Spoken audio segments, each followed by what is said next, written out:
Muy bien. Buenas tardes, bienvenidos, bienvenidas a esta última sesión de Detectives Climáticos del año.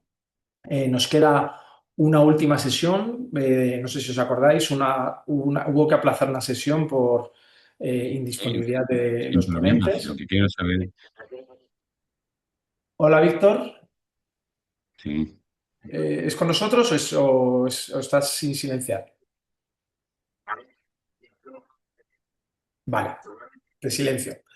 Vale, como sabéis, hubo una de las sesiones que hubo que aplazarla, entonces tendremos la última sesión en 2025. Os anunciaremos la fecha cuanto antes, ¿vale? Esa será la sesión de preguntas y respuestas. Para terminar este año, tenemos una sesión de algo que es muy importante y que consideramos muy importante para el proyecto Detectives Climáticos y en realidad para cualquier tipo de proyecto relacionado con comunicación, que es cómo comunicar eficientemente un proyecto. Como bien sabéis, al final del desafío, el desafío Detectives Climáticos, los alumnos y alumnas que presentan, se les invita a que presenten algún tipo de producto para mostrar la investigación que han hecho, ya sea una presentación de PowerPoint, un póster, un vídeo o lo que sea. En el caso de que además os decidáis a participar en alguna de las cumbres regionales o en la cumbre nacional de detectives climáticos, vuestros alumnos y alumnas tendrán que hacer una breve exposición de 10 minutos frente a un jurado de expertos. Así que por eso hemos considerado importante dar una pequeña sesión de comunicación científica, ¿no? Que se llama Cómo comunicar eficientemente un proyecto. Para ello, queríamos contar con el mejor comunicador científico del país, pero no ha podido venir. Así que tenemos la suerte de contar con Emilio García, que es el responsable de la Unidad de Comunicación Científica del Instituto de Astrofísica de Andalucía, que no es el mejor comunicador científico del país, pero sí que Es es el del más barato. Sé que tenemos al lado. ¿Qué aparato hacemos? y es de los más originales, ¿vale? O sea que, Emilio, cuando quieras, tienes todo nuestro cariño y atención. Muy bien, muchas gracias, Manu, como siempre. Desconecto, perdona, vídeo y audio y me quedo aquí pendiente del chat por si hubiera cualquier cosa, ¿vale? Vale, Venga. voy a poner la pantalla, compartir. Vale, confírmame que lo veis todo bien. Se ve perfecto, pero se ve en edición tuya. Le tendrías que... Ahí, ahora, perfecto. Vale, Muy bien. genial. Vale, pues lo dicho, muchas gracias. Como dice Manu, la idea de este taller era un poco pues hacer hincapié en una parte fundamental de todos estos proyectos y de cualquier proyecto científico y en general de la vida en sí misma, que es la de comunicar. Y la idea era un poco de esta charla era, bueno, pues concienciaros un poco de que trabajéis en los proyectos ESERO con los chicos y chicas también esta parte de la comunicación. La charla va a ser básicamente una parte primera de un poco de conceptos de comunicación un poco generales, un poco de filosofía de la comunicación científica y no científica en general.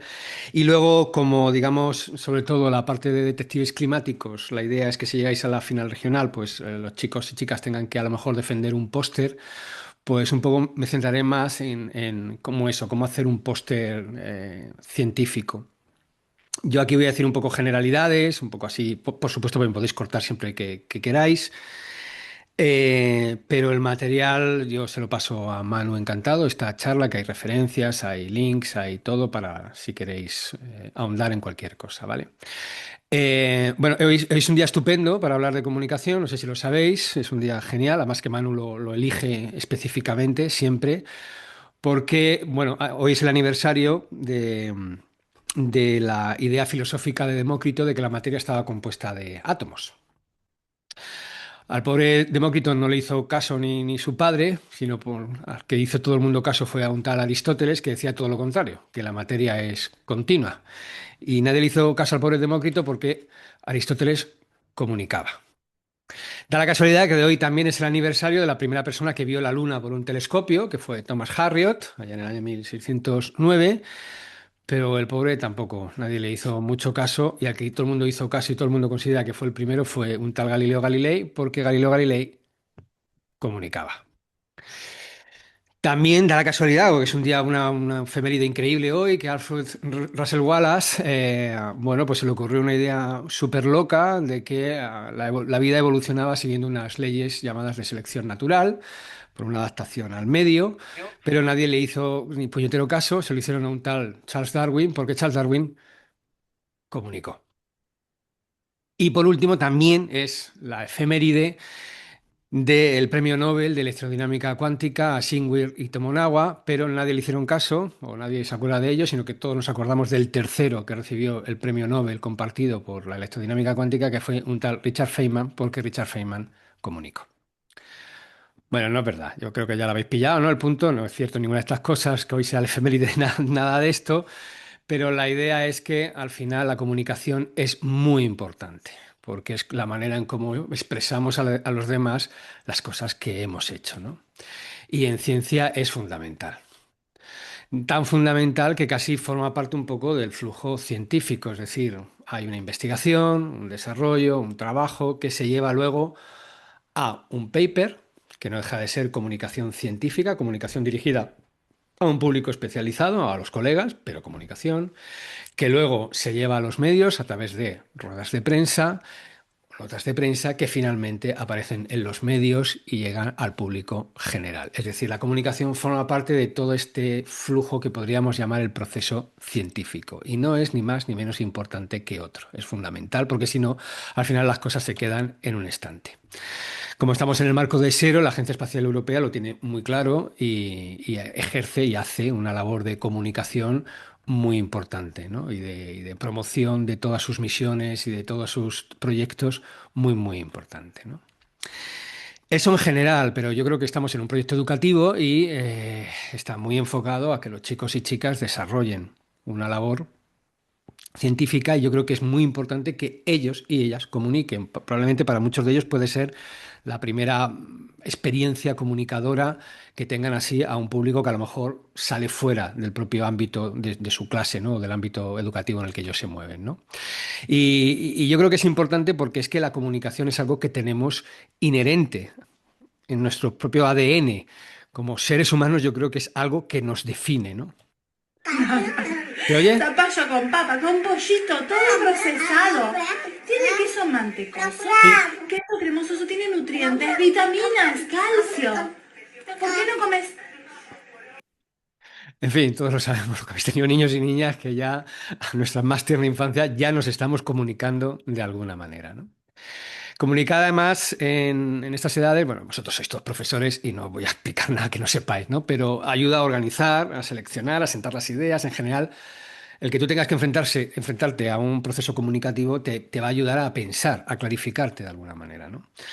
Además, en este caso, que además tienes que, si llegas a la final, pues defender las ideas en público, te va a ayudar a generar estrategias para hablar en público que luego te van a ser muy útiles, ¿no? Y a defender ideas en equipo, que también es otro aspecto que luego en la vida nuestros estudiantes se van a encontrar, a tener que defender sus ideas tanto dentro del equipo como ya una vez formado el equipo hacia afuera. Nos va a ayudar a trabajar la expresión oral, corporal, gráfica y en general a fomentar con ellos la creatividad, ¿no? Y bueno, luego aspectos un poco más quizás psicológicos, yo creo que el tener una buena comunicación o en general habilidades de comunicación nos ayudan en nuestro desarrollo personal y en la propia autoestima que tengan los chicos y chicas de sí mismos, ¿no? Y lo más importante, lo último, pero yo creo que de lo más importante es que al final este proceso se les va a quedar en su memoria. Esto es una imagen de un congreso que hacemos todos los años aquí en Granada, de un proyecto educativo que tenemos que se llama el PISA, no confundir con el informe PISA, en el que chicos y chicas de secundaria pues, han trabajado con la Universidad de Granada, con los centros del CSIC aquí y luego al fin, durante todo el año han hecho un proyecto de investigación con investigadores e investigadoras y luego al final hay un gran congreso donde tienen que defender sus ideas. Un poco muy parecido a lo que hace ESERO con la misión CANSAT y lo que haríais si llegáis a un final al defender el póster, ¿no? Tanto en el congreso como defendiendo un póster. Es decir, no deja de ser una experiencia que se les va a quedar en la memoria. y joder, si han trabajado la parte de comunicación y esa experiencia pues sale bien, independientemente ya de si ganan o no ganan, si no sale bien y ellos se sienten cómodos comunicando, pues es algo que se les va a quedar en las carnes, se les va a quedar en su cerebro, en su memoria como una buena experiencia, ¿no? Bueno, todo este proselitismo que he hecho tan bonito de la comunicación es para que, pues dentro de lo que podáis, si os embarcáis en detectives climáticos, pues le dediquéis también tiempo a la parte de la comunicación, ¿no? Y por eso yo creo que valoro mucho lo que hace Manu y lo que hace Sero de dedicar, que sea conmigo o con cualquier otro, un taller o una de estas fases de trabajo con vosotros previos a la comunicación, ¿no? Pero hay que intentar hacerla bien para que esa experiencia sea positiva y que a ellos se les quede bien, ¿no? Entonces, antes me gustaría poneros unos oscuros ejemplos. Os voy a poner 3 ejemplos de comunicación científica, de divulgación, ¿vale? A la sociedad. Yo sé que esto del online es muy frío y que probablemente muchos de vosotros pues estáis ya desconectados escuchándome, pero os voy a pedir que, bueno, pues opinéis. Cuando escuchemos los 3, algunos voy a pedir que opinéis y no os cortéis y me opinéis qué opinéis de estos 3 ejemplos que voy a poner. Voy a poner el primero es de radio, ¿vale? Es de una entrevista a un investigador que hice en un programa que teníamos un colega y yo en el Pleistoceno medio, ¿vale? Era un experto en materia oscura. La materia oscura es, bueno, una componente fundamental del universo, muy enigmática porque no conocemos su naturaleza, pero sabemos que no emite ningún tipo de luz y su naturaleza es hasta ahora desconocida para nosotros, pero sabemos que no es como la materia ordinaria. Y entonces, pues yo con toda mi inocencia le pregunté qué es la materia oscura. Y él me contestó esto. A ver si lo podéis escuchar. Manu, confírmame que se escucha, ¿vale? A ver, espérate. Ahora. ¿Dónde se produce? Es decir, ¿cuál es Sí, la se fuente escucha. de este tipo de materia, de partículas especiales? Bueno, esto, el origen no es no se produce obviamente en contextos ordinarios, astronómicos, no dentro de la materia ordinaria porque no interactúa con ella. El origen sería el mismo que el origen de la radiación de fondo que llena en todo el universo, ¿no? Esto ya nos llevaría a una fase muy inicial del universo en la cual según las teorías o los paradigmas, porque no tenemos una teoría definitiva todavía de la física fundamental, pero digamos el paradigma, dentro del paradigma actual, pues el universo empezaría en la época de Planck, digamos cuando a un tiempo de en torno a 10 elevado a menos 40 o 42 segundos, algo así, y en ese momento estaría ya en equilibrio termodinámico, ¿no? Entonces, todas las posibilidades, todos los posibles campos que la física permita, y las partículas tienen campos asociados también, pues estarían excitados con una densidades, o sea, la densidad de materia que habría de cada uno de los posibles componentes que determine una teoría unificada de las leyes de la física, pues vendrían dados por las leyes del equilibrio termodinámico, ¿no? Digamos que lo que me estás diciendo es que esas partículas se originaron con el universo. Vale, bien. Siguiente ejemplo, también referente a la materia oscura. Otro investigador, en este caso un vídeo de hace también mogollón de años, del 2009, que explica qué es la materia oscura. Imagínate que te dejan una caja de cartón encima de una mesa y te dicen, ahí está esa caja de cartón, mírala. Y tú vas a la caja de cartón y la abres. Es una caja de cartón normal y corriente, la tocas, es cartón de toda la vida, blandito, y está vacía, no tiene nada, es una caja pues de zapatos. Te dicen, levanta la caja. Y tú vas a levantar la caja y no la puedes levantar. Caray, bueno, la levantas a duras penas y parece que pesa 100 kilos. Esto es imposible, o sea, esta caja está vacía, no puede. Y empiezas a darle vueltas y vueltas y vueltas, intentas meter la mano dentro para sacar lo que hay dentro y no sale nada, y sigues allí y tal, y no, ni está llena de un gas misterioso que pesa mucho, ni tiene plomo metido dentro de los bordes de la caja, ni hay un campo magnético que aguanta la caja a la mesa. Entonces, no sabes qué está pasando ahí. Claro, es que la caja pesa mucho más que la impresión que tú tienes que debería pesar. Pues muy parecido a eso es la materia oscura. Los astrónomos desde hace ya 60, 70 años, desde Fritz Zwicky en los años 30, están midiendo de una forma evidentemente un poco más complicada que lo que harías con una balanza, pero están midiendo lo que pesan las galaxias y lo que pesan los cúmulos de galaxias.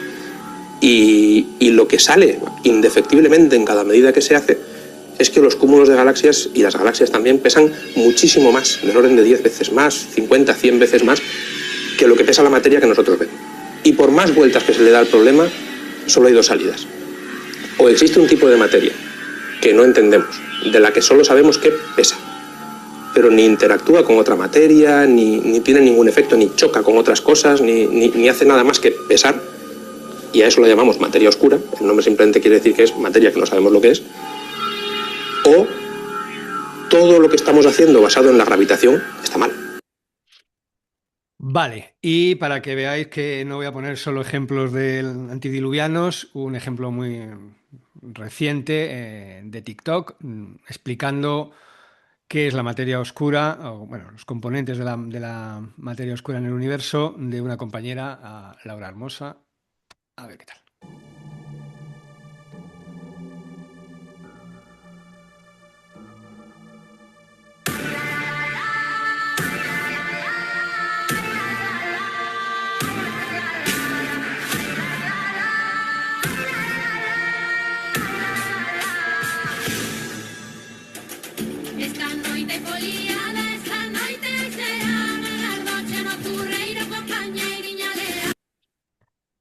Vale, muy bien. No sé si alguno se anima a comentar qué le ha parecido el primer ejemplo, el de la radio, el segundo ejemplo y el tercer ejemplo, lo que queráis. ¿Algún comentario? A ver, que tengo aquí el chat también, por si queréis también, se os da cortecillo a abrir la cámara o el audio, pues si queréis por el chat decir algo. Pues yo me voy a animar yo. Muy bien, qué bien. Existe gente, muy bien, sí. Adelante, di. ¿Hola? Hola, ¿sí? ¿Se me Sí, oye? adelante. Manuela, sí. Sí, la verdad es que con el primero no me he enterado de nada. Y Tú ni eso que nadie, ya no te tenía preocupes. un concepto previo de lo que era la materia oscura. Ha sido horroroso. Y bueno, los otros dos bastante mejor, pero con muchísima diferencia. Sí, efectivamente. También aquí por el chat diciendo el primer ejemplo no entendí nada, el segundo genial, ¿no? Eh, ¿Algún comentario más que queráis hacer? Sí. Bueno, Adelante, sí. José Antonio, creo que sí. primero será el mejor científico del mundo, pero comunicando, pues complicado. No se ha entendido nada. Lo ha explicado para un compañero suyo. Y yo para mí el mejor comunicador es el segundo. A ver, la tercera sí, estamos en el mundo de TikTok, pero excesivamente corto para mi gusto. Ujú. Comunicador es el segundo, está claro. Muy bien. Bueno, efectivamente, el primero es el primer ejemplo es tan espeso como la propia materia oscura. El tercero directo al grano. Claro, efectivamente, de hecho, en el caso primero, no he dicho el nombre, os habéis dado cuenta, no he dicho el nombre, es un investigador, es experto en materia oscura. Yo creo que le pilla un poco por no defenderlo, sino realmente bueno, por entender las cosas, ¿no? Yo creo que le pilla un poco la pregunta o no sé, no. Él mismo creo que se va poniendo nervioso y se mete en un jardín del que no es capaz de salir, ¿no? Y también el error también es mío, porque yo no lo corto, yo no soy capaz de, como entrevistador ahí, cortarle y decirle, vamos a recapitular, ¿no? Pero evidentemente se enrolla muchísimo, no centra la idea, intenta dar mucha más información de la que en realidad se le está preguntando. Y probablemente, pues bueno, no lo ha ensayado, no lo tiene en la cabeza como lo tiene que hacer, ¿no?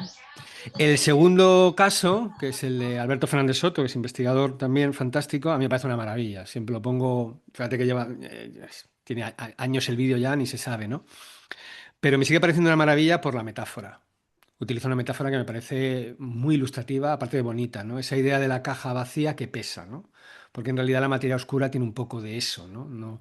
No hay ninguna otra evidencia debido a que emita ningún tipo de luz, pero sí pesa, tiene gravedad, ¿no? Ejerce un efecto gravitatorio.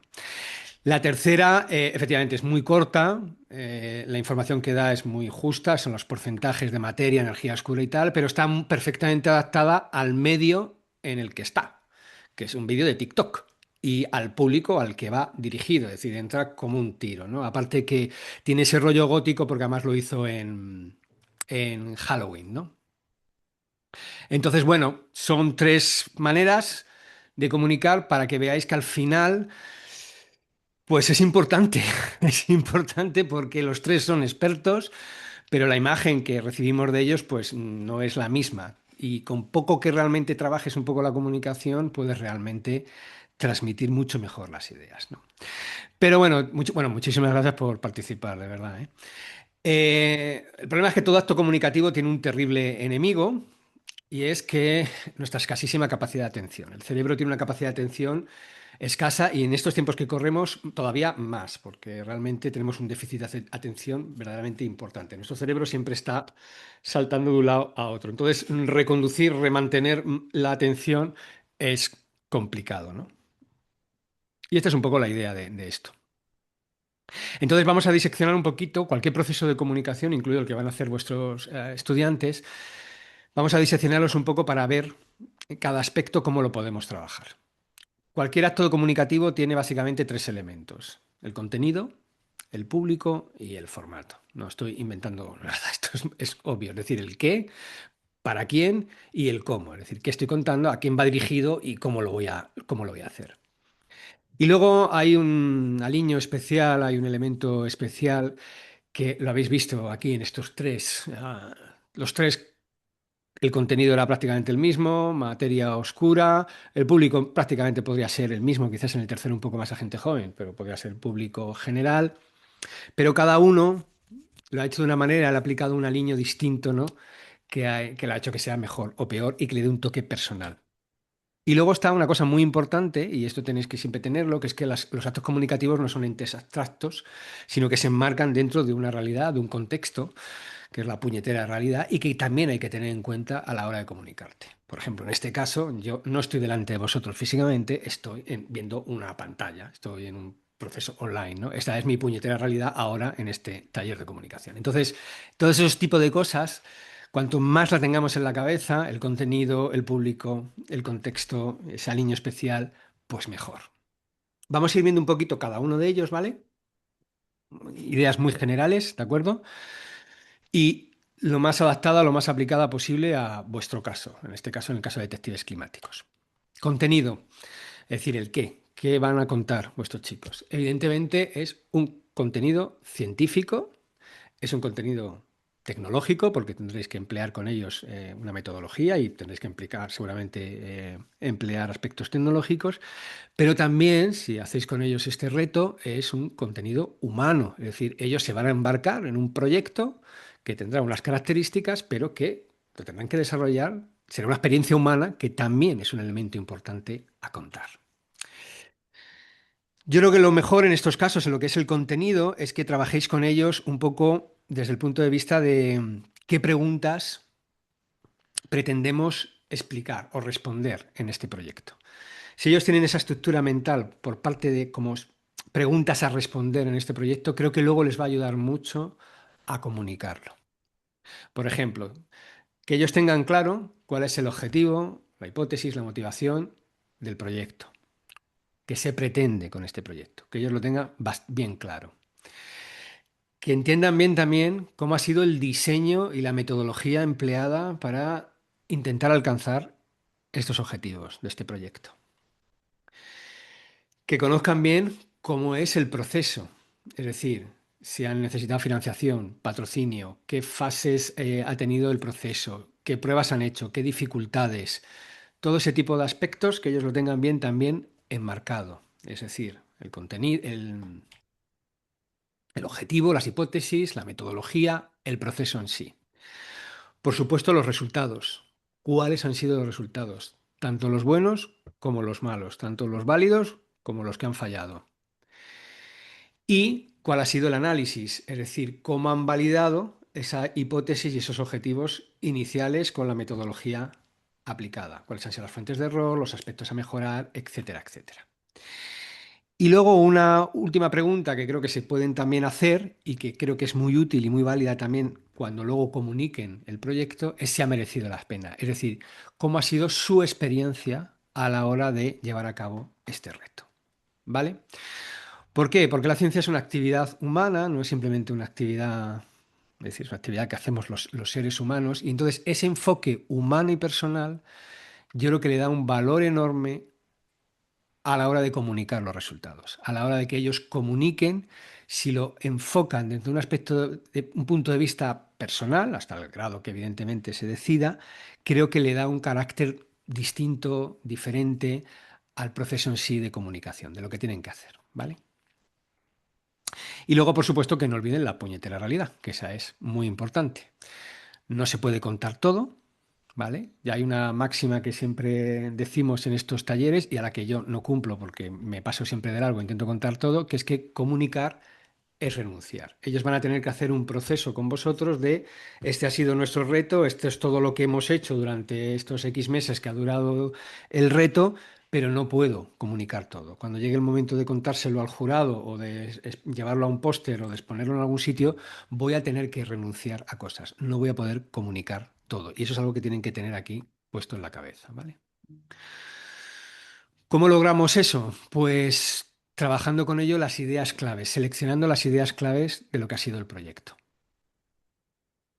Hacer una lista normalmente de una, dos, tres ideas claves que tienen que ir en el proceso de comunicación, que tienen que ir ya sea un artículo, un póster, una ponencia, esto es lo que tiene que ir. El resto quizás no entre y hay que renunciar a ello, ¿vale? Bueno, cosas importantes respecto al contenido. Es un contenido científico y tecnológico y por lo tanto tiene su propia idiosincrasia, ¿no?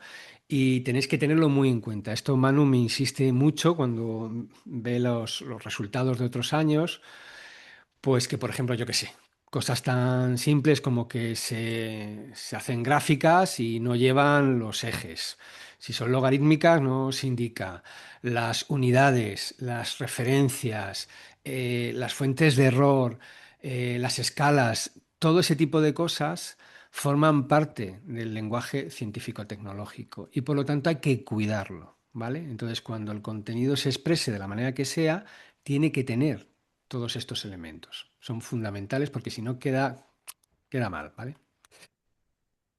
Vale, muy bien, eso sería un poco respecto al contenido, es decir, que ellos trabajen en base a preguntas, seleccionen bien las ideas clave y con cuidado y trabajéis con ellos con cuidado, que esto es un contenido científico y tiene que tener su tecnicismos y su propia manera de representar el valor científico, ¿vale?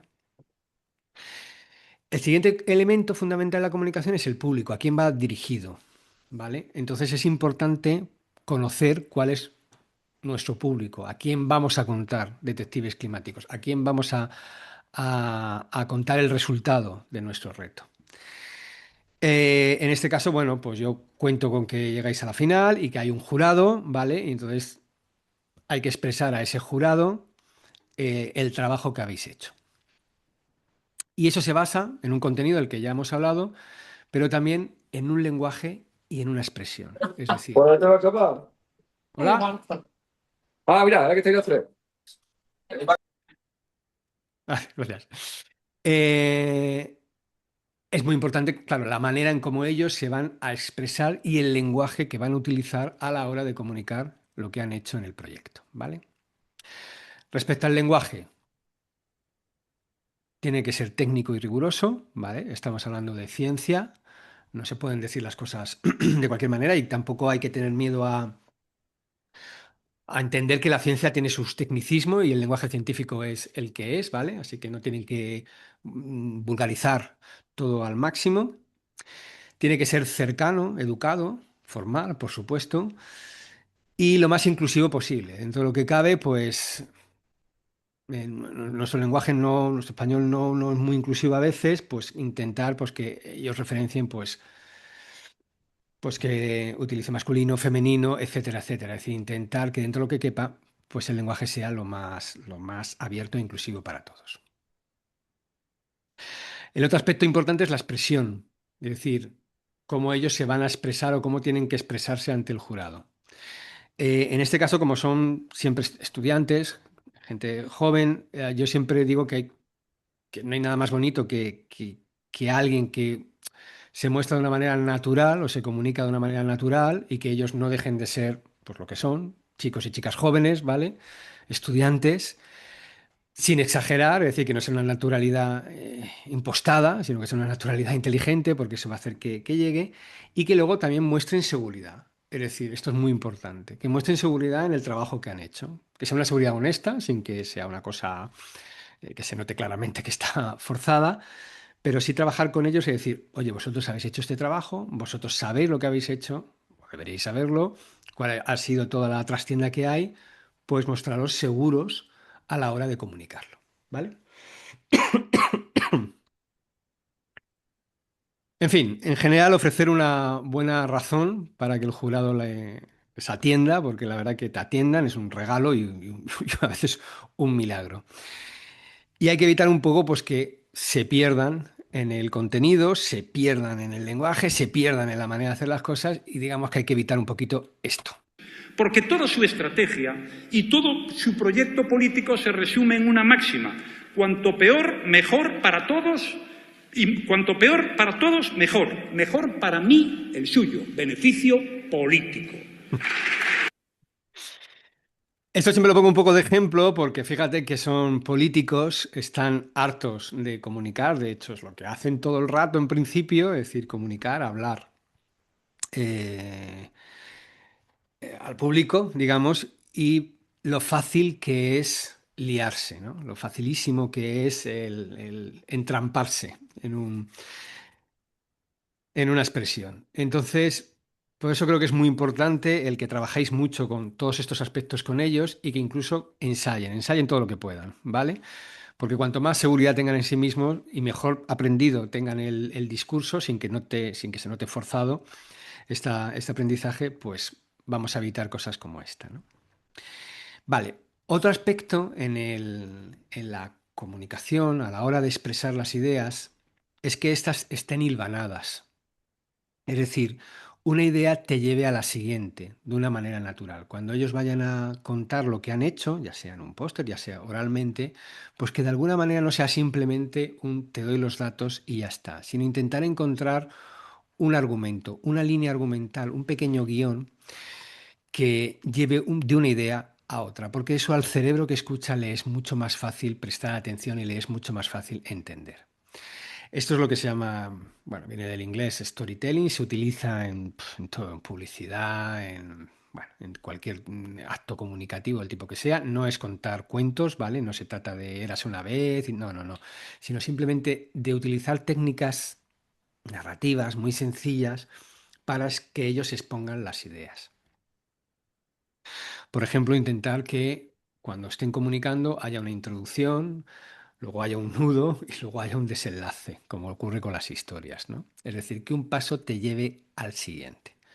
Os voy a poner un ejemplo de un divulgador extraordinario, Quantum Fracture, Crespo, que en nada de tiempo, en una pequeña pildorita, te va hilvanando ideas que le llevan hasta preguntarte si podríamos ver el Big Bang, llegar a ver el Big Bang. Vamos a ver si se escucha bien. Si miras lo bastante lejos, ¿podrías llegar a ver el Big Bang, el nacimiento del universo? Esta pregunta tiene sentido. El cosmos es tan grande que a la luz le cuesta recorrerlo y llegar hasta nosotros. Le cuesta 8 minutos desde el Sol, años y años desde las estrellas que vemos y millones desde las galaxias cercanas. Vemos el cosmos con un cierto retraso.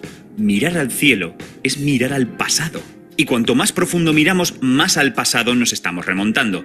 Luego, si miro muy al fondo, ¿nos llegaría la luz del Big Bang de zonas rematadamente lejanas? Pasa esto. A medida que profundizamos, el cosmos parece rebobinar, las galaxias se desdibujan, la materia se une en una gran nube que, por un tiempo, no brilla mucho, hasta que de repente se ilumina intensamente y después, oscuridad. La imagen se corta. Esa luz, lamentablemente, no es el Big Bang. Es algo que sucedió unos 400.000 años después del Big Bang. ¿Qué fue? Lo explicaremos pronto. Por ahora disfruta de la respuesta de... Vale, no sé qué os ha parecido. A mí me encanta porque en muy poquito tiempo él, bueno, trata un tema muy complejo desde un punto de vista cosmológico, que sí llegaríamos a ver el Big Bang, y lo hace aplicando técnicas de puro storytelling, es decir, empieza con una pregunta que lanza al público y luego va de lo más cercano hasta lo más lejano, ¿no? Introduce un concepto que es que la luz tarda un tiempo en llegar y entonces cuanto más lejos pues vemos un universo más antiguo y va casi como un caminito de miguitas de pan, tú vas siguiendo el guión hasta llegar bueno, en este caso al final no lo cierra, sino que sigue otra vez con el principio, ¿no? Es verdad que tiene también el soporte audiovisual, que es muy importante, pero bueno, es un ejemplo de cómo no simplemente hay que dar así los datos a lo bestia, como el primero, el ejemplo de la radio que os he puesto, sino que hay que intentar que ellos construyan una pequeña historia, ¿vale? Es decir, realmente un paso te lleve de manera natural al siguiente. Eso es complicado, ¿vale? No, ni mucho menos digo que sea fácil. Yo siempre lo utilizo esta metáfora, es como utilizar una cuerda. Esa cuerda es la trama, es la historia, es el argumento que lleva de un punto a otro. Y luego podemos ir sobre esa cuerda poniendo pinzas que sirven para atraer, o técnicas que sirven para atraer la atención del público o para que no se pierdan en ese argumento. En este caso, la cuerda sería pues la aventura que ellos han tenido haciendo detectives climáticos, ¿no? Es decir, que ellos pudieran contar pues desde los objetivos hasta los resultados, ¿no? Y todo lo que ahí ha acontecido, no todo, porque hay que renunciar, ¿vale? Pero que sigan un camino natural desde lo que se han planteado hasta lo que han obtenido. Esa sería la trama. Y sobre ello pueden ir poniendo pinzas, pueden ir poniendo elementos para atraer la atención del jurado. Atraer la atención me refiero de que el jurado mantenga la atención y le den ese aliño especial, ¿no?, a la comunicación. Aspectos que puedan provocar empatía, que puedan provocar emoción, que puedan provocar curiosidad. Hay muchos, desde involucrar de alguna manera al público, desde como hace Crespo, pues introducir los conceptos a base de preguntas, hacer referencias a lo mejor con la cultura general, referencias que están fuera del propio proyecto de la ciencia. Utilizar el humor siempre en sus dosis justas y con cuidado porque el humor es muy personal. El meter alguna anécdota en lo que ha ocurrido, las anécdotas humanas enriquecen muchísimo cualquier historia que vayamos a contar. Es decir, hay un montón de elementos que se pueden introducir en su dosis juntas para que esa trama, esa comunicación, pues sea mucho más rica y sea mucho más, esté mucho más susceptible de que el público la siga, ¿vale? Yo creo que lo más interesante con ellos es que cuenten la historia a su manera, con todas estas cosas, sin olvidar, repito, que tenemos un jurado y que hay que defender un proyecto, ¿vale? Muy bien. Hasta aquí, ¿ok? ¿Algún comentario, alguna duda, alguna historia que queráis hacer? Contenido, contenido científico, máximo respeto por el contenido científico, que tengan las ideas muy bien estructuradas, seleccionar ideas clave, ¿vale? Y otras ideas secundarias, que utilicen un lenguaje cercano pero riguroso y manteniendo toda la técnica que tiene la ciencia, que se expresen de una manera natural, que se expresen de una manera como son ellos, chicos, chicas jóvenes, y que utilicen técnicas de storytelling, es decir, que realmente cuenten una historia, sin que eso sea, voy a contarte un cuento, sino que realmente argumenten y que cada idea lleve a la siguiente y que introduzcan, si lo necesitan o no, pues eso, una anécdota, un elemento de humor, una referencia externa, una pregunta, etcétera, etcétera, etcétera. ¿Vale? ¿Alguna cuestión por aquí hasta ahora? Sé que son cosas muy generales, ¿eh?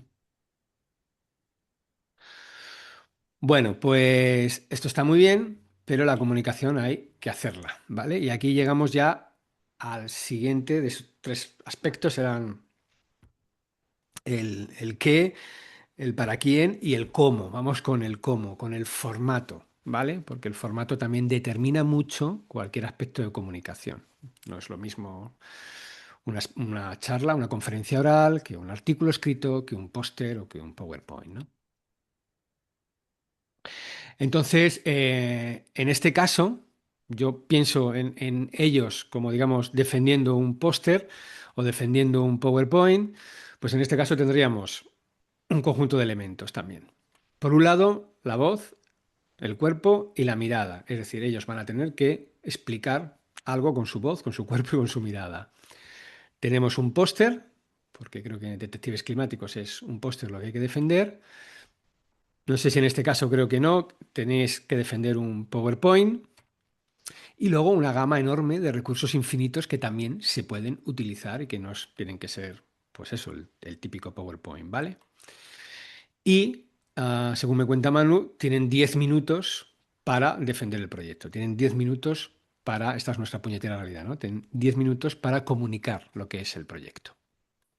Entonces, repito, voz, cuerpo, mirada, un póster, un PowerPoint y recursos infinitos. Entonces vamos a ir como desgranando ahora cada cosa, vamos a ponernos en cómo ellos se tienen que, su voz, su cuerpo, su mirada, luego hablaremos un poco del póster y ya si queréis podemos hablar un poquito de cómo tienen que ser los PowerPoints si fuera necesario y de los recursos. Bueno, cómo trabajar con ellos, su expresión oral y corporal, ¿no? Su voz, su cuerpo y su mirada. Lo primero de todo es muy importante el evitar esto.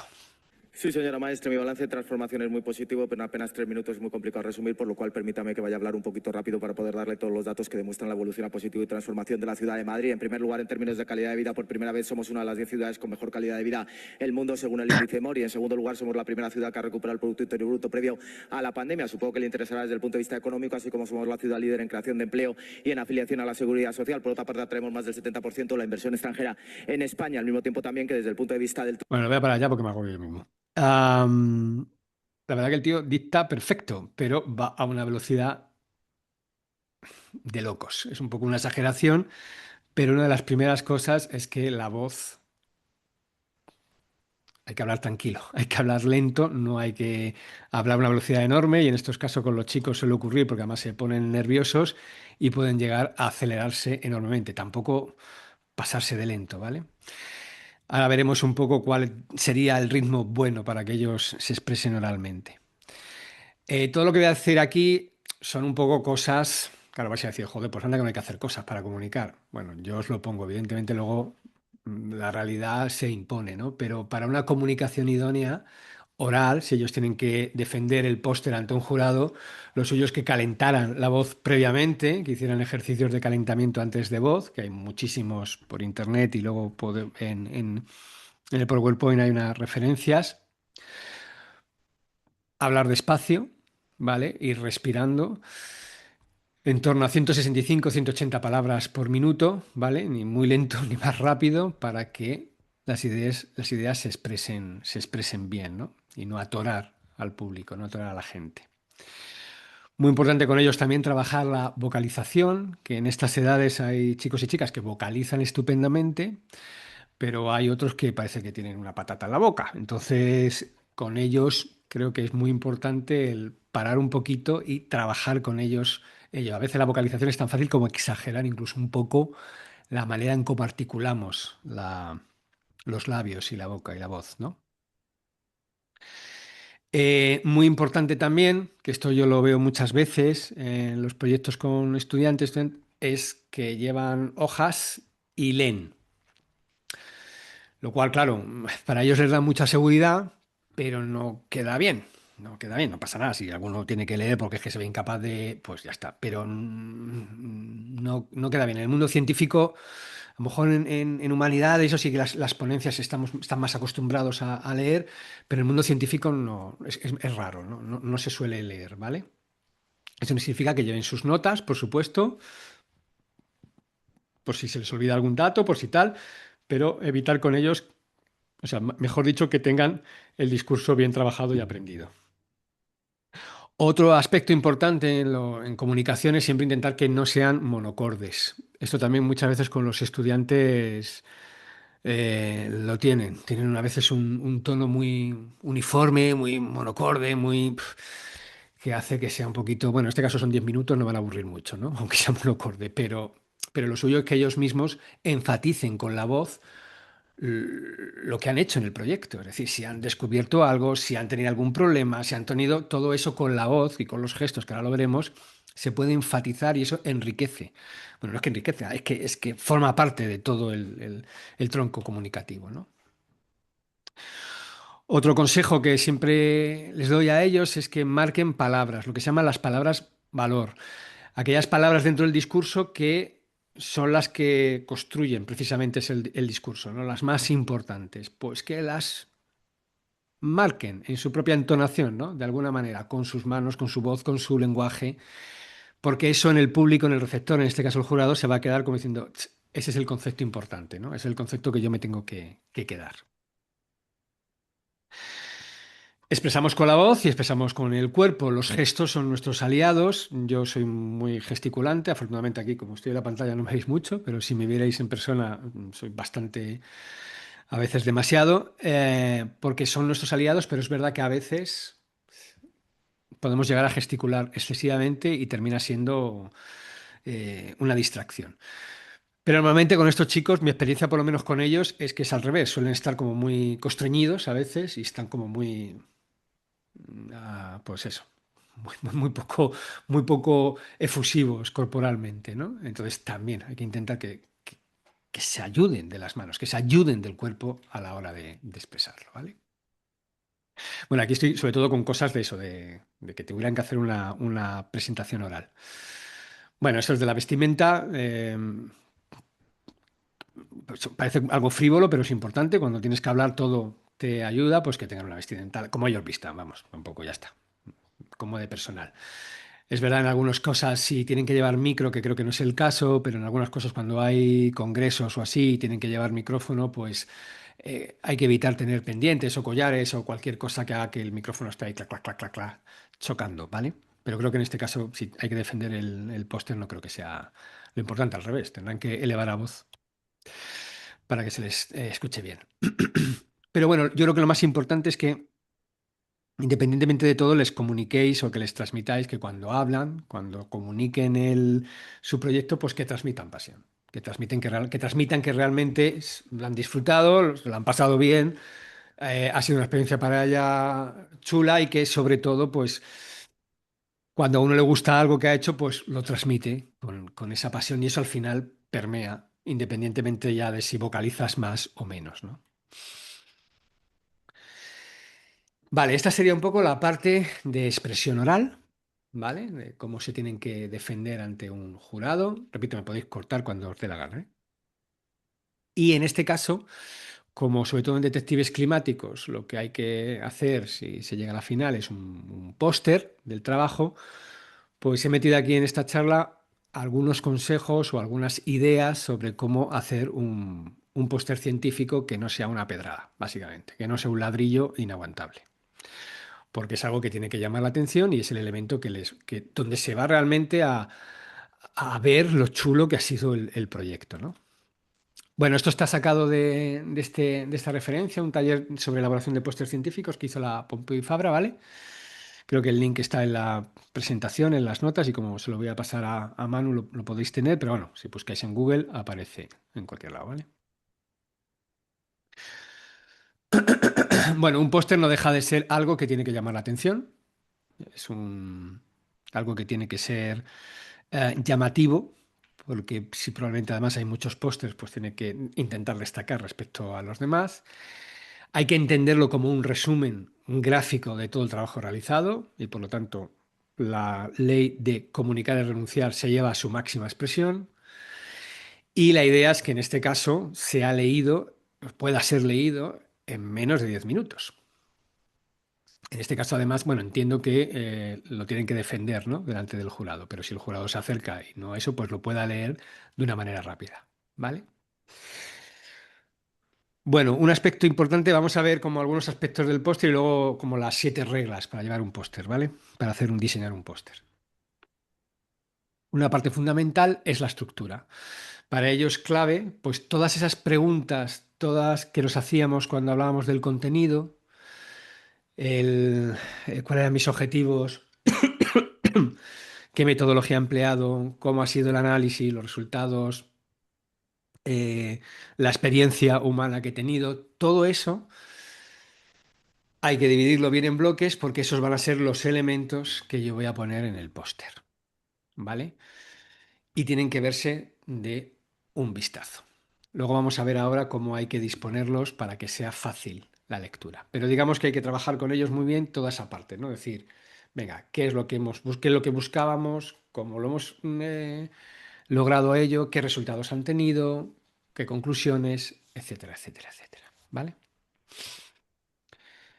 Aquí tenéis un ejemplo muy sencillo. Os lo he puesto más que nada para que lo tengáis de referencia cuando, si veis luego el PowerPoint, de un ejemplo, un póster muy, muy, muy básico y de cómo organizar el contenido en introducción y objetivos, resultados, metodología, conclusiones y la bibliografía, que también es importante, ¿vale?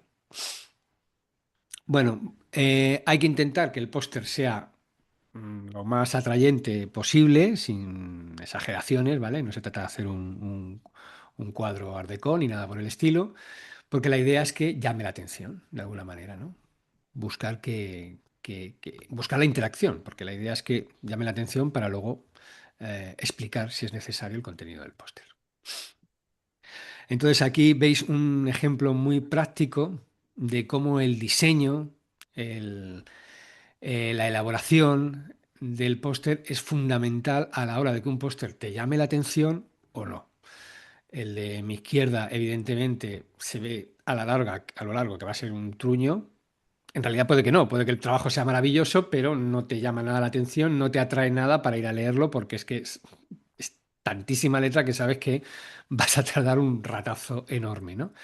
Mientras que el otro, que probablemente en contenido diga lo mismo, es mucho más atrayente, es mucho más atractivo, uno piensa que se va a poder enfrentar a él, ¿vale? Por cómo está estructurado y sobre todo porque tiene un contenido mucho más aligerado, mucho más liviano. Eso es fundamental. Bueno, las 7 reglas para elaborar un póster. Lo primero con ellos es planificar, no ponerse a que se pongan ahí a diseñar a lo loco, sino que realmente es un poco, antes de ponerse a trabajar en el póster, pues trabajar todo lo que hemos dicho al principio, es decir, tener claro qué ideas y mensajes clave va a contener el póster, ¿vale? Cómo es el público, a quién va dirigido, qué nivel de formalidad, de tecnicismo, es decir, cómo va a ser el lenguaje que voy a emplear en función de ese público y también toda la puñetera realidad, es decir, todo el contexto que va a tener ese póster, dónde se va a instalar,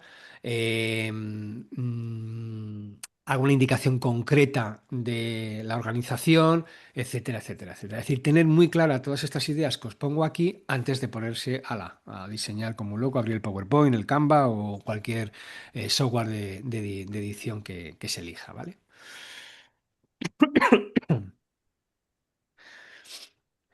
Una vez tenemos claras estas ideas, hay que ponerse a componer.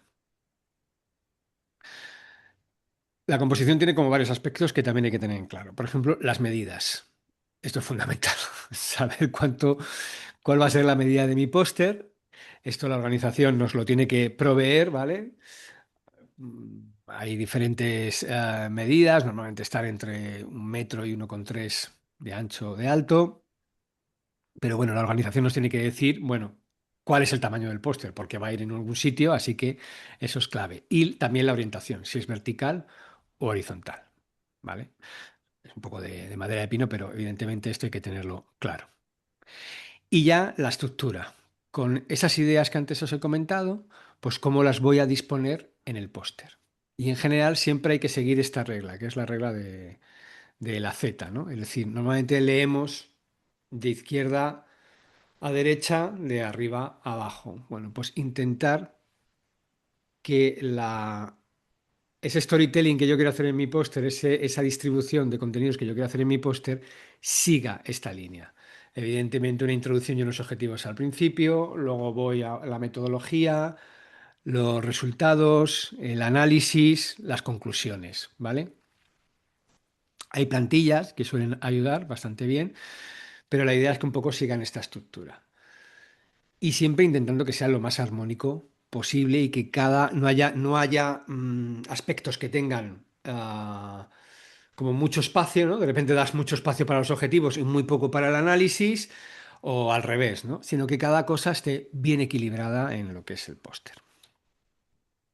Bueno, aquí os he puesto algunos croquis para que lo tengáis en claro por si se lo queréis pasar a ellos, ¿vale?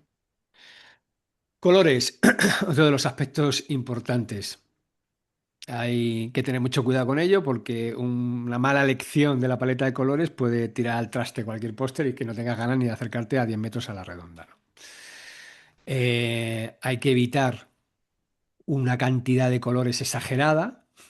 Hay que ser muy bueno para manejar muchos colores a la vez.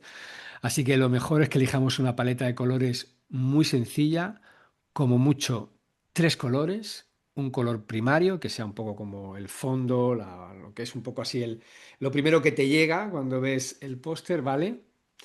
Luego un color un poco más secundario, a lo mejor para marcar cada bloquecito, y luego lo que se llama un color de acento, es decir, un color un poquito más fuerte si quieres destacar algo, ¿no? Para que lo utilizas muy poquito para destacar algún elemento clave, ¿vale? Yo recomiendo solamente tres colores, cuatro, cinco a lo sumo, pero no ir mucho más allá porque si no hay que ser un diseñador profesional para que aquello no quede un pastichón de color absolutamente insoportable a la vista, ¿vale? Bueno, esto era un poco paletas. Bueno, esto es muy importante. Como es un póster, que la idea es que se va a imprimir. Hay veces que los pósters son digitales, pero vamos, la idea creo que es que se imprima y se cuelgue en la pared. Pues cualquier software que ellos utilicen para hacer el póster, decirles que utilicen CMYK, no RGB, porque en CMYK es donde, bueno, a la hora de imprimir va a ser lo más parecido, porque no hay nada más terrible que tú estás trabajando con colores en pantalla y luego llega la hora de la impresión en papel y aquello ha cambiado radicalmente. Entonces todo lo que has hecho no valió para nada. El CMYK se supone que siempre va a ser lo más fidedigno posible a lo que luego va a ser la impresión. Bueno, evitad colores fuertes y primarios, aunque aquí, bueno, esto es como todo, pero bueno, sí, es verdad que en estos casos es mejor evitarlos y utilizar más bien colores suaves y siempre tener en cuenta una cosa, el rojo psicológicamente siempre indica peligro, alarma, entonces el rojo utilizarlo con mucho cuidado, con mucho tacto, ¿vale? Hay softwares en internet, aquí os he puesto algunos links que nos ayudan a elegir una paleta, es decir, eliges pues no sé, quieres que tu póster tire más al azul, tire más al verde, tire más acá, o no, tenga colores complementarios. Bueno, pues elige un color y este software te permite elegir los colores acompañantes que le van bien, porque son complementarios, porque son, es decir, hay diferentes tipos de paletas, ¿vale? Hay diferentes tipos de software de Adobe y de otras casas que nos ayudan o que pueden ayudar a, una vez elegido esa paleta de colores, pues es con la que vamos y elegimos esos colores. Vale, esto respecto a colores, respecto a tipografía, esta es otra de las cosas que podemos fastidiarla fácilmente. Hay 10.000 millones de tipografías, pero no debemos olvidar que las tipografías se tienen que leer. O sea, estamos haciendo un póster para que se lea. Entonces hay verdaderas filigranas por ahí que nos pueden servir para hacer un título precioso, pero en el momento que las utilizas para hacer un texto un poquito más largo, pues ya no te valen porque no se entiende, ¿vale? Entonces, bueno. Aquí ya nos íbamos a la bolera de Blanco ahora. Vale. Igual que los colores, que no sea aquello el festival de la tipografía, es decir, no utilizar 200 millones de tipografías diferentes. Elegir como mucho una para el título y para las secciones y otra a lo mejor para lo que son los párrafos y ya, no más. Siempre luego se puede utilizar pues la negrita, la cursiva, pero todo dentro del mismo juego de tipografías, ¿vale? Pero, Emilio, yo tengo una duda. ¿Por Claro. qué las sin serifa son más, entran mejor o Pues mira, una cuestión psicológica? sí, porque supuestamente llevan como el puentecillo este que hace que el cerebro como que siga mejor, pero mira, yo te voy a ser honesto. A mí esa regla tampoco me... O sea, yo he utilizado muchas veces, no he utilizado sans serif y se lee. O sea, no pasa nada. Y aparte en un póster que el texto no va a ser muy largo nunca o no debería ser muy largo nunca, no va a ser una cosa cansada para la vista, ni mucho menos. O sea que si no utilizas sans serif, tampoco pasa nada, ¿vale? Bueno, esto sí que es importante, es un póster que debe leerse bien, ¿vale? No es un libro que tengas aquí, no es una pantalla que tengas aquí, entonces, bueno, yo esto lo he sacado de la referencia, pero lo mejor es siempre probarlo. Se supone que el título debe poder leerse a 5 metros, es decir, tú estás en una sala y tienes que ver bien el título para que te llame la atención y vayas a verlo. Y en cambio, pues los textos, aunque se lean a 2 metros, pues va que chuta, ¿vale? Yo creo que lo mejor es probar diferentes tamaños, imprimirlo en A4 y ponerlo en la pared, alejarse, etcétera, etcétera, y con eso elegir el tamaño de font. Otra cosa que tenéis en cuenta también es el kerning, lo pegado que está en las letras, ¿no? Pues igual, pues hay mucha gente, a veces en los títulos es bonito poner una separación un poquito mayor, pero en el texto que hay que leer no, porque si no aquello se queda súper apelmazado, ¿vale? Bueno, se puede utilizar un kerning de por defecto y no pasa nada, ¿no? Pero también puede ayudar a veces a clarificar las secciones. Vale, es un poco respecto a las tipografías. Elementos gráficos, pues aquí básicamente la regla, elementos gráficos es eso, pues grafiquitas, figuritas, etcétera, etcétera, cosas que se vayan a utilizar. Este suele ser, yo creo que el principal mal de cualquier póster científico, de cualquier presentación científica, que es que solemos poner mogollón de cosas, mogollón de cosas, mogollón de gráficas, mogollón de símbolos, mogollón de tablas. Y a veces no es necesario poner tanto porque va a apelmazar muchísimo el póster y va a hacer que aquello en cuanto a diseño sea inmanejable, muy, muy feo. Entonces, de nuevo, comunicar es renunciar. No se puede poner todo. Pues a lo mejor hay que poner solo una tabla, a lo mejor hay que poner un par de gráficas bien claras, a lo mejor un elemento gráfico bien definido y ya está. No se puede poner todo, pues no se puede poner todo, ¿vale? Y antes que nada, esto sí, pues la disposición de los elementos. Aquí tenéis un ejemplo de diseño. A veces se puede romper con un elemento central que llame mucho la atención y sobre el cual orbitan todos. En fin, hay muchas maneras de diseñar. Yo creo que hay que dejarles también a ellos que tengan un poquito de mano libre para atreverse a hacer cualquier cosa, porque luego a veces hay diseños que te llaman la atención por la originalidad que tienen, ¿vale? Bueno, los textos. Un póster no es, hay un póster no es el resumen de un paper, no es hay que reducir, resumir, quedarse con las ideas clave, no hay tiempo para leer un texto largo, ¿vale? Así que se supone que tiene que tener menos de 800 palabras en total, pero bueno, esto es un poco como todo, ¿no?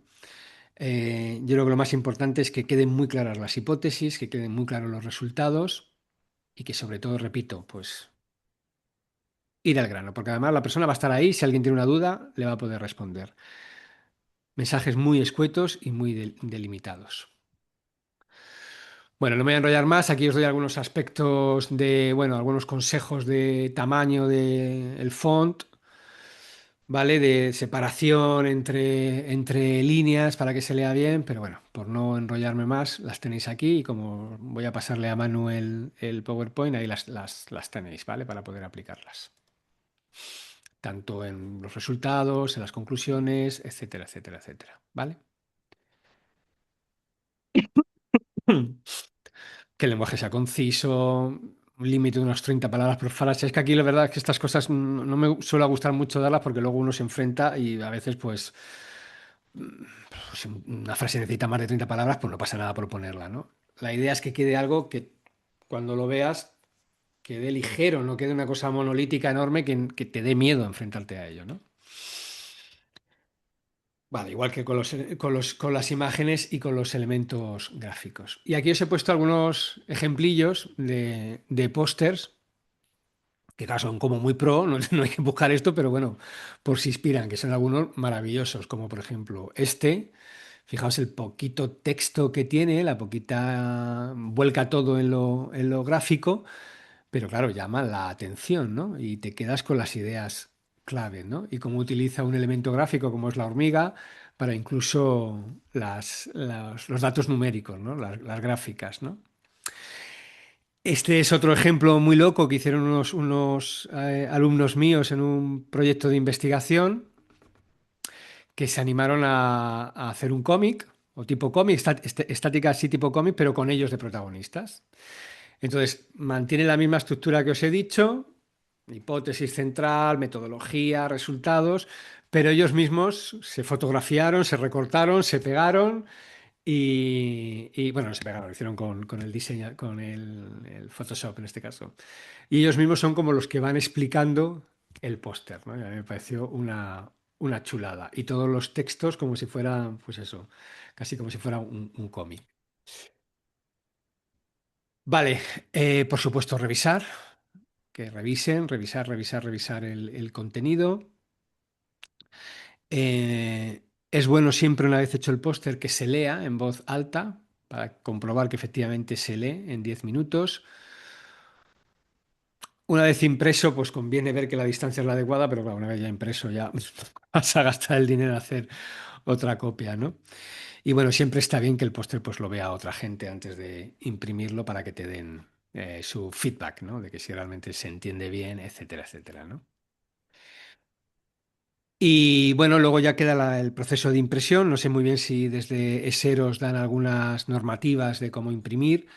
Hay muchos materiales, ahora se lleva mucho la tela, imprimir en tela, porque bueno, te permite reutilizarlo el póster mucho más y además es como muy manejero.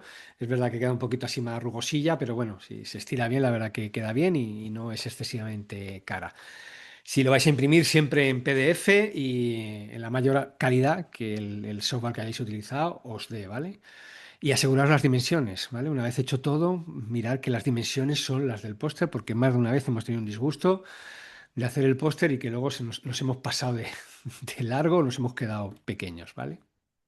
Bueno, estos son datos sobre cómo enviar, cómo transportar, etcétera, etcétera, ¿vale?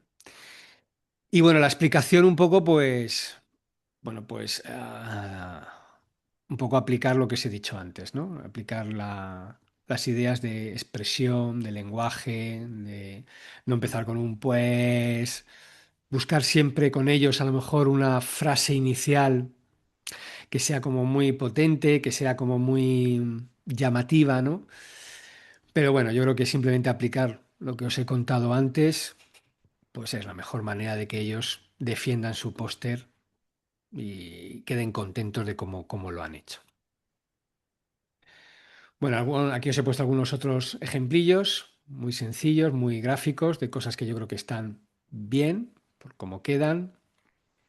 Esto os lo he puesto simplemente para que lo tengáis ahí luego si echáis un ojo al PowerPoint, cómo se remarca a veces los objetivos, las conclusiones de una manera original. Esto fue una idea bueno, de un compañero que me pareció magnífica, que es en el mismo póster como dos versiones del póster, una más científica, otra en versión cómic, pero bueno, esto ya son como cosas muy, muy pro.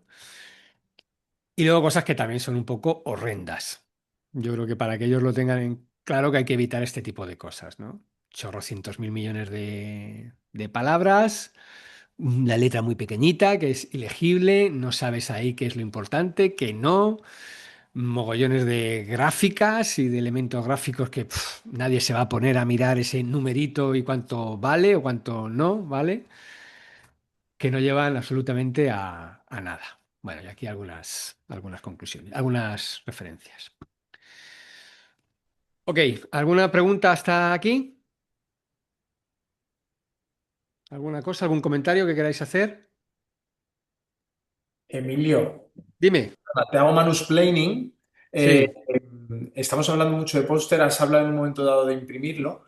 El póster se imprime en el caso de que participéis en las cumbres regionales, en las comunidades en las que haya, en la cumbre nacional, y paséis al evento internacional, es la ESA la que se encarga de imprimir, ¿vale? O sea que la parte de impresión no se Muy bien. encarguéis. Y eso, yo le pedí a Emilio que hiciera hincapié en el póster, pero sabéis que no solo podéis presentar un póster, podéis hacer un póster, un vídeo, un PowerPoint o lo que queréis, ¿vale? Y nada, esta es mi historia, Patricia. Bueno, pues genial. Mira, lo de la impresión no lo sabía, que se encarga la ESA. Pues mira, hay un problema menos. Bueno, pues si lo que queréis hacer es un PowerPoint, pues algunas reglillas sobre cómo no morir por PowerPoint, ¿no? O por Canva, que también es un software que ahora sobre todo la gente joven está utilizando muchísimo y que está muy requete bien, vamos, no hay nada. Os voy a dar unas reglas muy básicas sobre cómo hacer un PowerPoint, que en realidad son un poco las cosas que os he estado contando hasta ahora, ¿vale? Aquí os pongo un ejemplo de PowerPoint que hasta hace no mucho tiempo se seguía viendo por los congresos y las ponencias, donde pues igual, muchísimo elemento, letra muy pequeña, 10.000 millones de colores y esto es como un petardo en los ojos, ¿no? Entonces, respecto al PowerPoint, bueno, en este caso creo, Manu, ellos no cuentan el PowerPoint, ¿no? O sea, entregan lo que es el PowerPoint, ¿no? Claro, sí, pero en las cumbres nacionales y en la cumbre regional sí que presentan el PowerPoint. Es un poquito, lo hacemos. La Cumbre Nacional, como sabéis, es una iniciativa que comenzamos en el curso escolar 2024-2025 y nuestra idea es repetirlo todos los años. Desde luego, el 25-26. La Cumbre Nacional tendrá lugar en Murcia a mediados de abril. Ya os daremos más información por si os interesa participar. Y en ella, 10 equipos de toda España tendrán que defender su proyecto frente a un jurado en 10 minutos. O sea que efectivamente, si hay PowerPoint, y sí que tendrán que defenderlo. Vale, bueno, pues el rollo del PowerPoint es que pues o se lee o se escucha, básicamente. Ninguna de las dos, porque el cerebro es maravilloso, pero lo de hacer varias cosas a la vez lo lleva complicado, ¿no?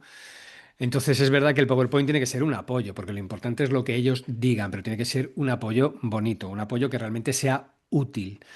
Si en el póster conviene poner poco texto, en el PowerPoint todavía, en mi opinión, todavía muchísimo menos. Tiene que primar la imagen o incluso el vídeo, pero grande, porque realmente el texto, si lo están defendiendo, lo van a poner ellos con la voz, ¿vale?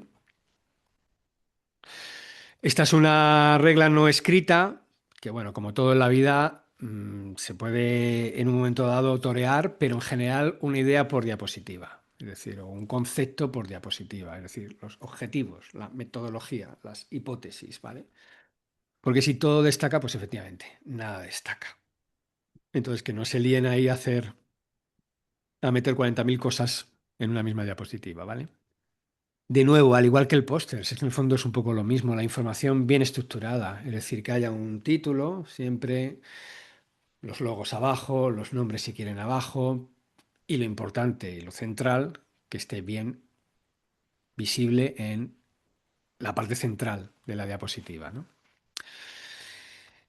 Si en el póster era importante, pues aquí todavía más, la letra grande y bien visible, porque lo vamos a ver normalmente a una distancia, ¿no? Si están defendiéndolo, no hay que poner una letra pequeña. Y de nuevo, pues, por favor, no 40.000 millones de tipos de tipografía diferente, que también, esto es lo de siempre, estas son reglas que luego se rompen, los diseñadores las rompen, te hacen cosas maravillosas con 10.000 tipos de letras, pero es eso, diseñadores profesionales o diseñadoras profesionales que saben muy bien luego el encontrar el equilibrio, pero en este caso no es el caso, ¿no?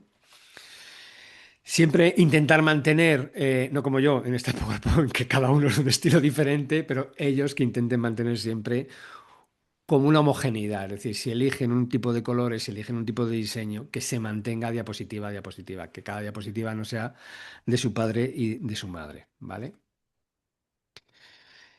Mejor los fondos neutros, se utiliza muchas veces, a veces el poner una fotografía de fondo y eso es un auténtico quebradero de cabeza, porque luego cuando vas a poner el texto no se ve bien, no destaca, tienen que ponerle ahí mejor, cuanto más neutro, cuanto más simple, más limpio el fondo, mejor. Con a lo mejor algún elemento gráfico que se pueda tapar, pero que no moleste, ¿vale?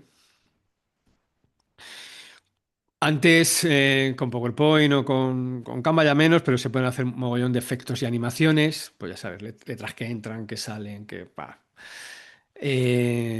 cuando se empezó con esto el PowerPoint, yo me acuerdo que era como una especie de maratón a ver quién ponía más efectos por diapositiva. Pues no, esto no hace más que distraer, o sea, intentar que no se vuelvan locos. Yo creo que los chavales ya de estas edades ya eso lo controlan bastante bien y, y que uno, dos a lo máximo, y aparte que de alguna manera se repitan, ¿no? Pues si los títulos aparecen, pues que se repitan siempre un poco con el mismo efecto, no cambiar de efecto en cada diapositiva. De nuevo, con el lenguaje, pues ser lo más inclusivo posibles, ¿vale? Para mí es muy, muy importante. Y eso, que tengan bien claro que el PowerPoint, pues es o el Canva, vamos, las diapos, pues es un apoyo, que lo importante es lo que ellos estén contando, ¿vale? Y luego, como bueno, bien ha dicho Manu, van a tener que defenderlo delante de público, van a tener que hacer un vídeo, van a tener que hacer lo que quieran, pues aquí también imaginación al poder, que a veces nos entroncamos con los PowerPoint, pero hay 10.000 millones de recursos que se pueden utilizar y que son maravillosos y que pueden en un momento dado enriquecer muchísimo, pues desde maquetas, desde demostraciones de algún tipo, desde, por ejemplo, en el proyecto PISA que hacemos aquí, que hay un congreso. Pues no hay vez que no haya una presentación que no tenga una actuación, una interpretación de algún tipo, que los chicos se disfracen, se interpreten algo. Claro, esto es más problemático, más costoso, hay que ensayarlo para que salga bien, porque si no puede salir horrible, pero claro, con poco que hagan queda divertidísimo y llama mucho la atención, ¿no? Piezas de cualquier tipo, es decir, que con ellos fomentéis la imaginación a la hora de utilizar recursos, todos los que se puedan, y más siempre en función del contenido, evidentemente, siempre en función del proyecto. Y bueno, ya para terminar y no calentaros más la cabeza, unos consejillos así de resumen. Intentar, aunque sé que luego los timings son los que son, pero que ensayen y que ensayen, ¿vale? Que no se enfrenten al día de la defensa sin haber hecho antes pruebas en el grupo y pruebas con vosotros y ensayar y ensayar y ensayar. Esto es muy típico y Manu me hace mucho hincapié en ello, que a veces cuando defienden en grupo, que qué es mejor, si tener un portavoz y que solo hable uno o no. Pues bueno, claro, a nivel comunicativo, si habla uno, pues siempre es como más claro todo, pero queda muy bonito también cuando hay muchas voces y además todos se sienten partícipes, todos han participado, pero en ese caso ensayarlo mucho, ¿vale? Que los cambios sean lo más fluidos posibles, lo más rápido posible, que cada uno sepa muy bien cuándo tiene que entrar, cómo tiene que entrar, para que no haya ese momento de ¿a quién le toca? ¿Voy yo? No. Por eso es importante antes ensayarlo el mayor número de veces posible, ¿vale? Cuidado con la tecnología, ¿vale? Que, bueno, aquí la organización es fundamental y sé que aquí no hay problema, pero que se pruebe todo antes, porque es horrible en ese momento en el escenario, pues que falle el PowerPoint, que falle cualquier cosa, ¿vale? O sea, que probar todo antes, los micros, los mandos a distancia, etcétera, a la medida que se pueda, ¿vale? Aquí, como digo, la organización manda. Lo de preparar una plantilla, esto estaba más pensado en Kansat, porque en Kansat sí que tenían que tener preparado el trabajo y luego, bueno, pues el resultado de lo que diera la lata, ¿no? En vuestro caso de detectives climáticos quizás no tiene tanto sentido, ¿vale? Y que no tengan miedo a las preguntas. Esto es importante. El jurado les va a hacer preguntas sobre el trabajo. Pues oye, responder honestamente. Si les han pillado un renuncio, pues no lo sabemos. Pero si lo han trabajado, lo van a saber. Entonces, que no tengan miedo a ello y que respondan de la manera más honesta posible, ¿vale? Y gestionar fracasos. Eso estaba también muy pensado en CAMSAT, de si se pegaba un piñazo la lata, pero con vosotros igual. A lo mejor han empezado un reto, ese reto pretendía responder unos objetivos, no se ha logrado o la metodología no se ha logrado llevar a cabo totalmente, pues se cuenta. La ciencia está llena de resultados positivos, de resultados negativos, de triunfos y de fracasos, pero forma parte del proceso científico, ¿vale?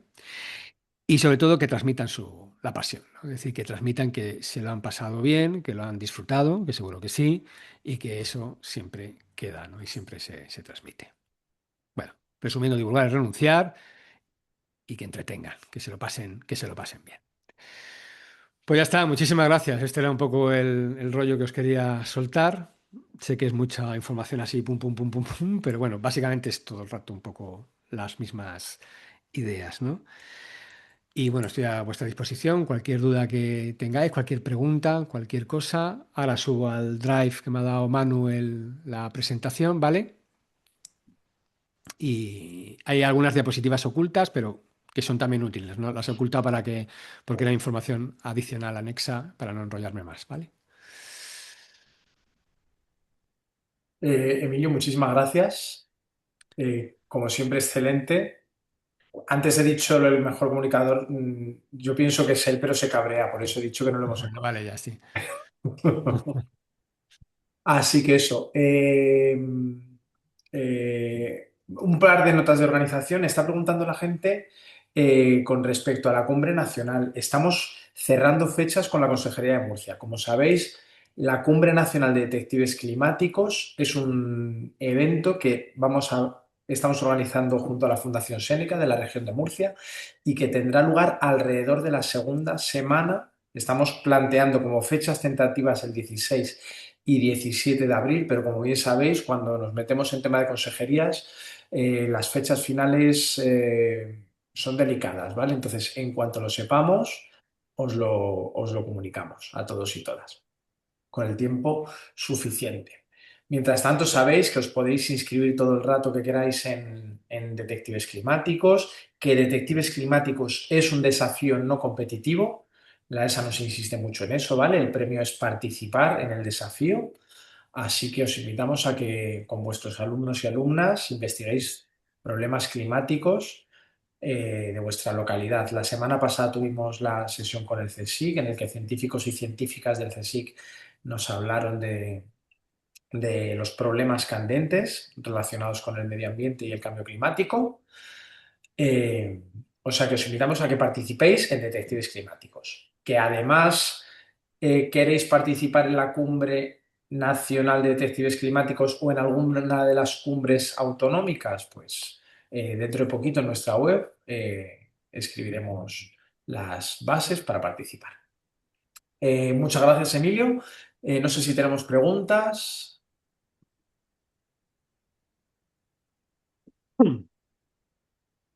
¿Sí? ¿Alguien ha dicho algo de viva voz? Hola, buenas tardes. Yo quería preguntar si para el Congreso de Murcia, que me imagino que previamente tenga que haber una selección, si hay opción de participar online o tiene que ser todo presencial. Será presencial, ¿vale? Ahí por ahora tenemos 3 autonomías confirmadas, que son Asturias, Andalucía y Madrid, que van a hacer su propia cumbre regional de detectives climáticos. El Ajá. resto, un jurado de expertos en cambio climático va a seleccionar a el resto de equipos de todo el país. Es decir, las personas que sean seleccionadas en la Cumbre Regional de Madrid, en la Cumbre Regional de Asturias y en la Cumbre Regional de Andalucía irán a la Cumbre Nacional en Murcia, ¿vale? El resto de personas de comunidades que no organicen su cumbre regional, un jurado de expertos seleccionará otros 7 equipos para ir a Murcia. Gracias. Nada. ¿Más preguntas? Yo siempre digo que comunicar es de las habilidades más importantes que podéis transmitir a vuestros alumnos y alumnas. Al final, una entrevista de trabajo es un acto de comunicación, o sea que agradecen por aquí, Emilio, en el chat, muy clara, clara. Ya lo he visto, muchas gracias. Sí, por desgracia, muchas veces lo que abunda es la mala comunicación. Hay casi más ejemplos de mala comunicación que de buena, y es una pena, porque se hace muy buena ciencia, pero esa parte es básica, hay que transmitirla bien a los alumnos, porque necesitamos buenos comunicadores entre nuestros buenos científicos, sí. Mira, mi experiencia como organizador de la Cumbre Nacional del año pasado de Detectives Climáticos y como organizador de las 2 finales de Kansas desde que he llegado al proyecto hace 2 años, es que al final los equipos a los que les va bien en este tipo de eventos son los que saben comunicar bien el proyecto. Entonces, por eso en estas formaciones que hacemos nos parece muy interesante meter una sesión entera dedicada a la comunicación, porque al final un equipo que comunica bien, transmite bien y da una sensación.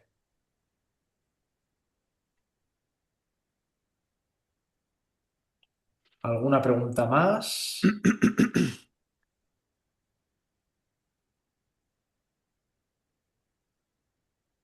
Vale, bueno, Muy pues bien.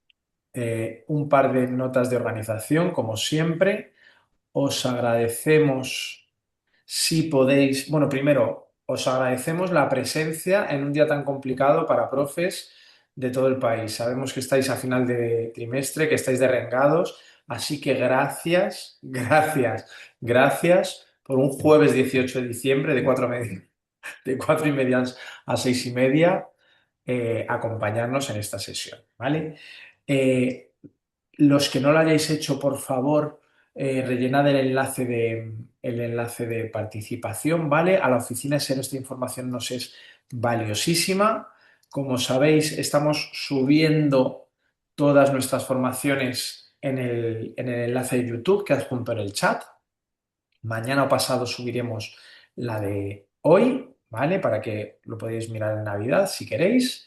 Y os metemos también el Drive en el que tenemos las presentaciones hechas hasta ahora y en el que subirá Emilio la suya dentro de poquito.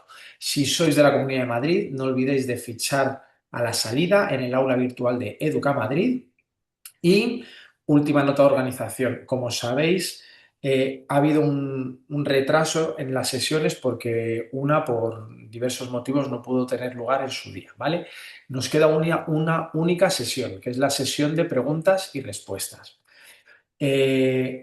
Por culpa mía, me he organizado mal con las fechas y Marcos Merinero, que es la persona que lo va a hacer, no me puede comunicar cuál es la nueva, ¿vale? Lo que hacemos es, en cuanto Marcos me comunique la sesión de preguntas y respuestas, como tenemos vuestro correo, se lo hacemos llegar a las consejerías de educación de todo el país y os lo hacemos llegar a vosotros y vosotras. Porque Marcos Merinero, que es una persona magnífica, ha recogido todas las preguntas que le habéis ido haciendo y las va a responder, ¿vale? Entonces, además de las preguntas que le hagáis en directo ese día, responderá a todas las preguntas que ya le habéis ido haciendo. A priori, esa sesión va a ser el 8 de enero, pero lo tenemos que confirmar. Os enviamos un correo con la nueva fecha. El enlace será siempre este. Así que nada, muchísimas gracias, muy feliz año nuevo y esperemos que participéis con vuestros alumnos y alumnas en el desafío Detectives Climáticos y si os animáis en las cumbres regional o la cumbre nacional de Detectives Climáticos. Nos vemos, dejo de grabar